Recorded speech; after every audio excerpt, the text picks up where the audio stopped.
Caspar David Friedrich wrote, "The artist's task is not the faithful representation of air, water, rocks, and trees, but rather his soul, his sensations should be reflected in them.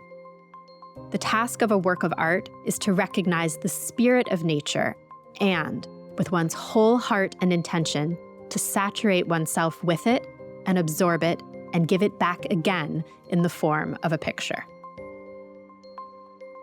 Caspar David Friedrich's paintings draw you in. They can absorb you. They are open for interpretation. You project yourself, your own feelings, your own emotions into these paintings. Your emotions start to wander, and I think that's something that's utterly contemporary. Caspar David Friedrich, The Soul of Nature, is a major exhibition on probably the most important German artist. It is indeed the very first major exhibition of Caspar David Friedrich in the United States that we are showing here at the Met. We've been able to do that because of the enormous support of our colleagues and institutions who hold major works by Caspar David Friedrich. And it's a once-in-a-lifetime opportunity to see these works outside of Germany in this kind of constellation. Although Friedrich worked almost 200 years ago, in the early 19th century, and in Germany, I think there's also an element of Friedrich's landscapes meeting the moment. He worked at a period of intense self-reflection and of keen awareness of our relationship with the natural world. And I think that we are in a similar moment now, and his works offer us an opportunity to reflect, both in an individual way, but also in a communal way, on the fragility of our relation to the environment. Having this opportunity to go back in time to this moment where that kind of consciousness is beginning, and to an artist who creates in visual form these deep meditations on what nature is, what it can be, what it means to us, is really powerful. Here he is, Caspar David Friedrich, at just about 25 years of age, just at the very beginning of his career. He is born in the town of Greifswald in the north of what is now Germany in 1774. He then settles in Dresden, a flourishing art center in the region of Saxony. There are romantic ideas circulating, so these ideas about subjectivity, perception, autonomy, and of course about the connection between the self and the natural world. He's really still searching for his path as an artist. So he's making depictions of literary subjects, he's making portraits.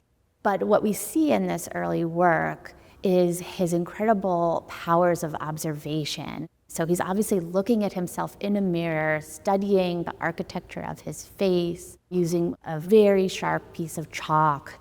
And if you look closely, there are little windows or perhaps crosses in the highlights of his eyes.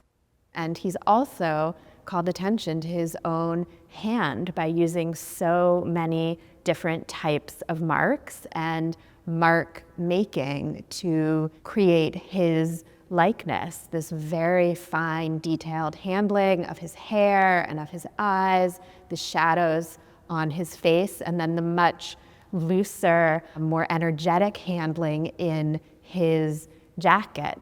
To me, this is a drawing where we really sense the young artist learning how to express himself. He's discovering himself here on paper.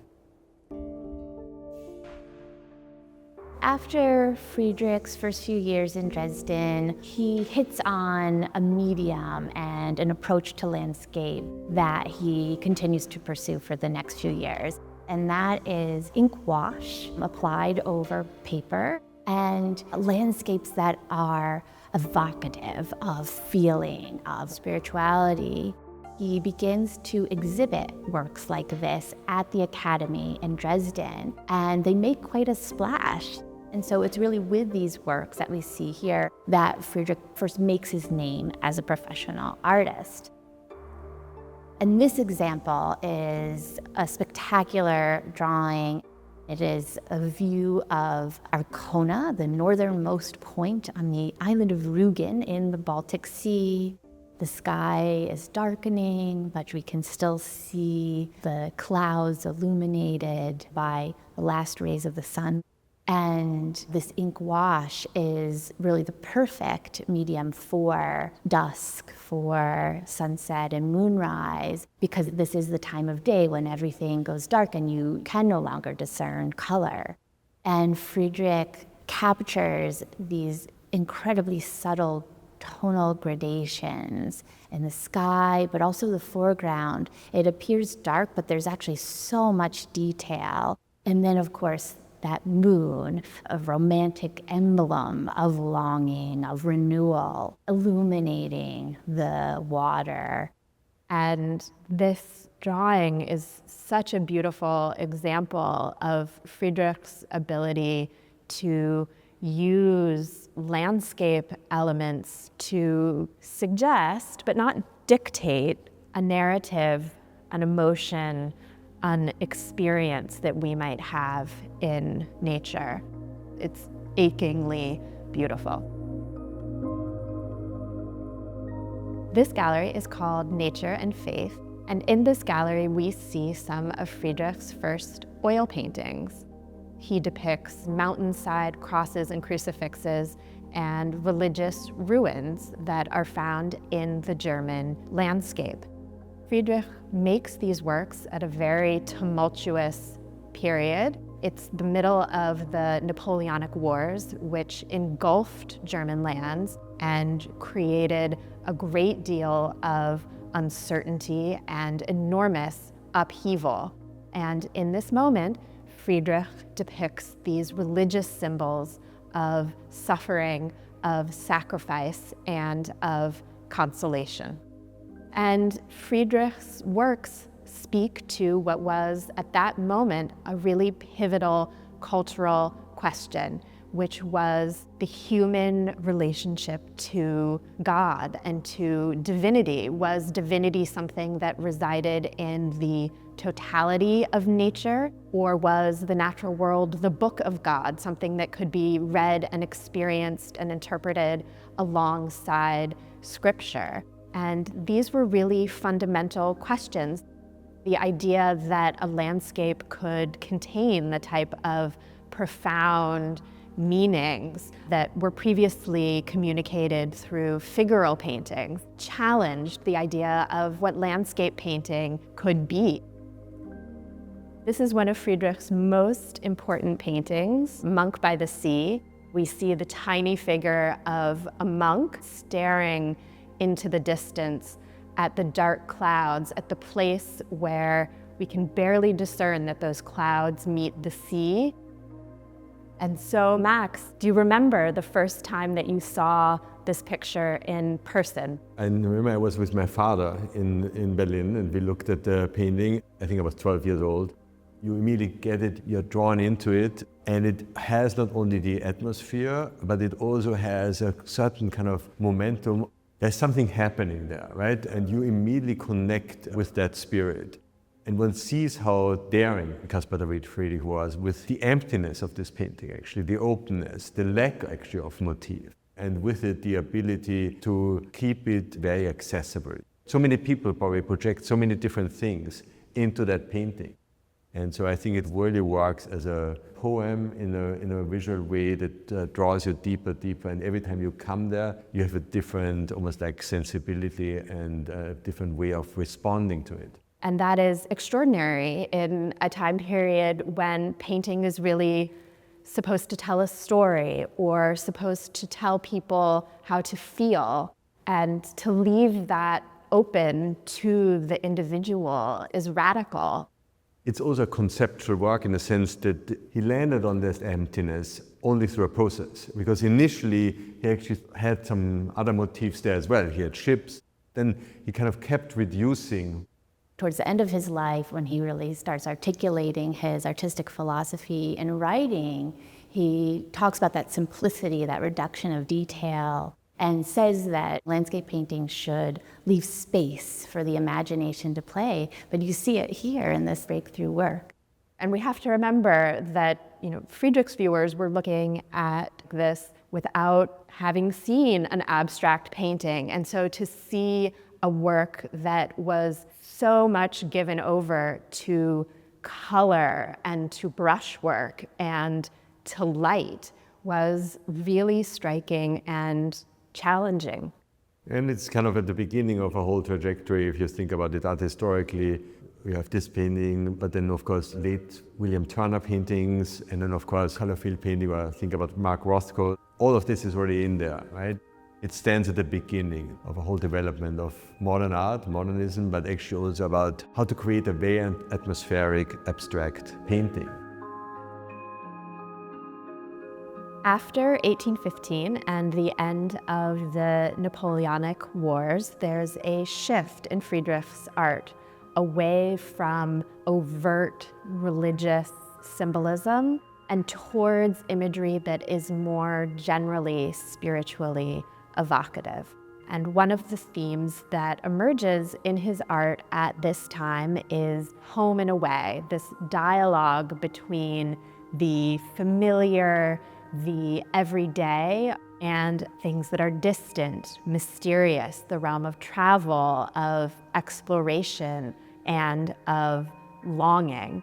And in Friedrich's art, these two ideas, home and away, aren't separate and opposed.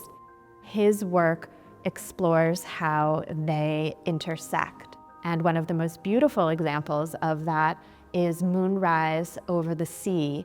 Friedrich paints this work in 1822, and it depicts three people, two women and a man, seated on an enormous boulder on a shore, looking out over the moonlit water.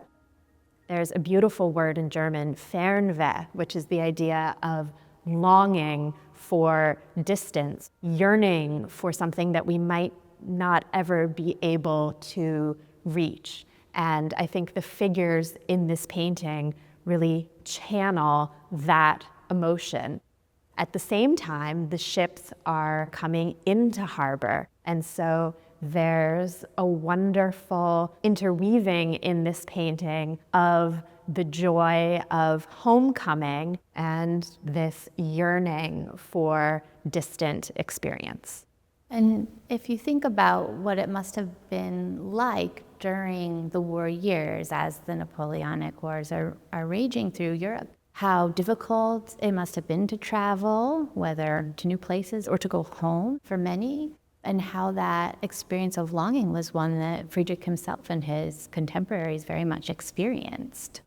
But then there's also a temporal element as well, this sense that the horizon also alludes to the future, whether the hereafter, life after death, or future generations. And there's a kind of push and pull, I think, between the present, the past, and what lies beyond. This gallery is called Nature's Cycles, and it's dedicated to Friedrich's interest in the passage of time. He is thinking about the age of the earth and the place of human history within that. And so he returns to the motif of ruins in this period and depicts centuries-old structures that have dilapidated over time, overtaken by nature, by trees and overgrowth. And then, of course, he is very interested in winter as a time of year that brings together ideas of death and rebirth. And that also is just so visually spectacular in terms of the subtleties of color and light. These two pictures are a pair, spruce trees in the snow and bushes in the snow. Friedrich exhibited them together in 1828, and a critic at that time had a response to these, which is that Friedrich has chosen two completely unremarkable subjects. But Friedrich has made these subjects special has caught our attention through his own attentiveness. He's depicted each needle, each twig with its own coating of snow. And he's arranged these objects so that they fill the picture plane, they fill our view, and they become, despite their small size, monumental. The work on the left comes from Munich, and the work on the right comes from Dresden. So normally they live in completely different parts of Germany, and it's very special to be able to reunite them here on our walls. This gallery is dedicated to the motif of mist and mountains. Mountains were newly embraced by the Romantics as sites where one could encounter beauty, danger, and the immense power and age of the earth. And Friedrich really distinguished himself by his powers of observation, his attention to detail. Friedrich often amplified the solidity and the sense of age of his mountains by juxtaposing them with mist. And so we see these solid forms of the mountains, and then all around them, these evanescent passing clouds. And so looking at his pictures, one would channel this sense of an earth that was immensely old, but was also subject to much shorter cycles of the natural world. This is the most iconic work by Caspar David Friedrich, The Wanderer Above the Sea of Fog, painted around 1817, so the midpoint of his career. And it encapsulates the idea of the sublime, this romantic concept of an experience of being in nature that is at once dangerous and a little scary, but also incredibly beautiful and exhilarating. Do you remember the first time you saw this painting in person? I have to say that I don't know, because the reality is you have seen it so often before you even see it, because it's been endlessly reproduced. For a lot of people, it's actually, they thought it's bigger, because it's so vast and open, and the Rückenfigur, the figure that you see from the back, you almost like project yourself onto it. So you actually expect the painting to be bigger because it has such visual power and might. Quite literally, it is a textbook example of romanticism. He brings together these oppositions in his works. So it's an intimate painting about an experience of vastness and grandeur. It's a painting both about this desire to know the world, but also the ultimate unknowability of the world. I love the wind blowing through his hair, and that scale, it makes it somehow accessible. I think this is a picture that has indirectly informed how most of us take vacation photos, and there's something that seems so natural about it. It's about uncertainty. It's kind of the question, where do we go from here, or where do I go from here? So it can be applied to all sorts of sentiments, individual as well as for a nation. This portion of the exhibition is called Clarity of Vision, and it captures a really key moment in Friedrich's career. Public taste is shifting in this period in the early 1830s away from his evocative, emotional landscapes. But Friedrich really sticks to his principles in this period. He even writes that landscape painting shouldn't have too much detail. One shouldn't try to cram too much into a composition. Instead, he really captures that essence, that spirit of nature, that soul in his works in this period.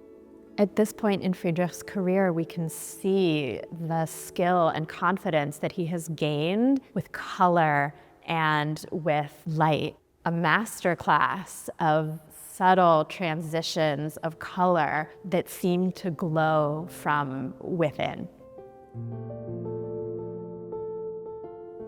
We conclude with The Great Beyond, this ensemble of ink wash drawings and one oil painting that Friedrich made in the last 5 years of his life.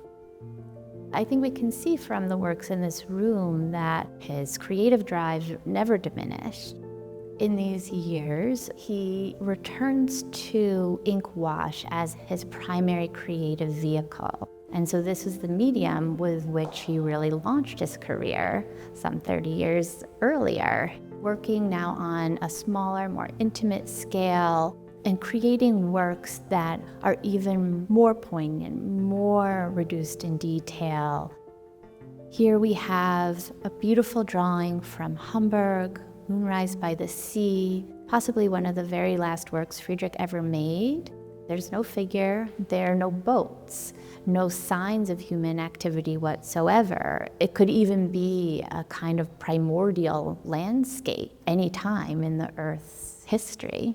We can see the pencil lines with which Friedrich has drawn some of the rocks, and they're a little bit broken. They're meant to be visible, and it creates a kind of softness that helps convey this sense of diminishing light. To me, these late drawings of seashores reveal Friedrich's gift for creating something poetic out of an incredibly small number of elements: rocks, water, light, sky, to invite the viewer into the scene and into our own contemplation, both of the drawing and I think beyond that, to imagine ourselves in this position in the natural world. Friedrich himself said that he would consider it a great achievement if people, including future generations, got from his works feelings and ideas quite different from his own. And so I think that's a kind of invitation and encouragement to all visitors to come in with an open mind and let their imaginations wander and feel what they feel. And I also hope that it offers a window onto this fascinating period of history, this Romantic era, and the birth of these ideas about nature and the self that are very much still with us today. Putting together this exhibition, I was so struck by how attentively and with such intensity Friedrich looked at nature. Friedrich found so much in even the smallest aspects of the natural world, and his art reminds us how much there is to discover.